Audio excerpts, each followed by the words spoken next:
Hey folks, SMK Gaming here.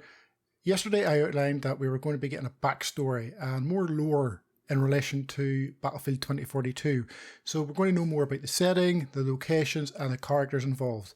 And we got the first part about 6 or 7 hours ago there, and it was titled Journey of the No-Pats. And we're going to go through that here now. So we're going to know more about the locations of Battlefield 2042 through the eyes of the No-Pats. Here we have an individual by the name of Kevin Bashir, part of the No-Pat Signal Corps. I thought I was an objective journalist, seeking to find out if No-Pats were the villains the world made them out to be. Little did I know that the answer would take me around the globe to places now engulfed by war. I set out to report their story, but it has become my own. This is our journey. So when we scroll down here, we are presented with a map. And on the map you can see one location and one here is redacted. So we've got part 1 here, Escape from Doha. September 12th, 2041, Doha, Qatar. So let's go through this here now. It all began a year ago, surfing a darknet browser in my hometown of Doha, back when it was still inhabited by people. As a journalist, I'd become keenly interested in the issue of armed No-Pats, trying to find a contact within the ranks of these stateless soldiers. Finally, at 3:28 AM, an anonymous source drop-mailed me claiming to be the most wanted man alive, the commander of the largest contingent of No-Pat forces known to the world simply as Oz. I'd got such messages before, but it was never the real Oz. Some came from government agents waging anti-No-Pat campaigns, and one guy had even accused me of being Oz, hiding in plain sight. But this was different. If for no other reason than the chat ended with me needing to flee the country as the Qatari police broke down my door for aiding a terrorist. It would be the only time in my life I ever welcomed an approaching sandstorm. And here we're presented with Doha, covered in sand. By the 40s, sand had become to Doha what water was to Venice. After years of fighting the encroaching desert, only those who couldn't afford to leave remained under the massive LED skyline, still relentlessly promoting luxury handbags.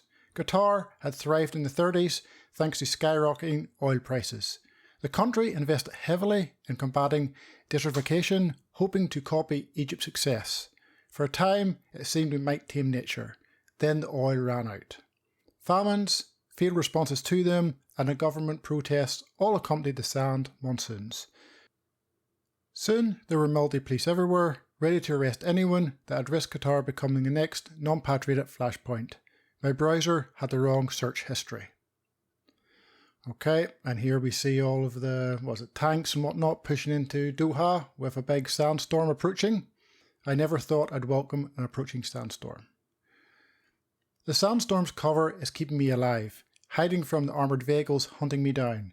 I begin to notice anomalies in the LED adverts, buried within images the unmissable No-Pat emblem, a flag with a slash through it.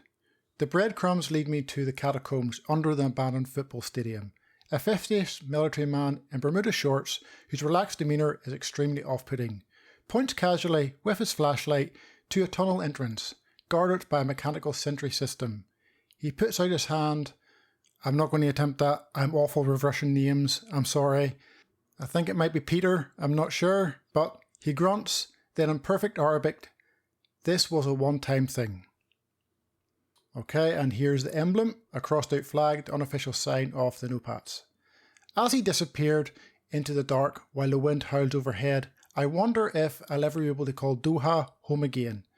Little do I know that in less than a year, Qatar would be a failed state, and the city of Doha lost to the sand. And that's the end of that one. So you can go across here and it brings up this redacted. So tomorrow we're getting another part 2, the Magic Act. Okay, and this story continues tomorrow. So folks, just remember that this here is all leading up to the Exodus short film premiere, which as you can see here is in just over 8 days time. It's going to be on the 12th of August, around 4 PM British summer time. And it's going to be a short film. I believe it's going to be around 9 minutes long. And That there is up already on their YouTube channel, and it's just basically counting down towards it.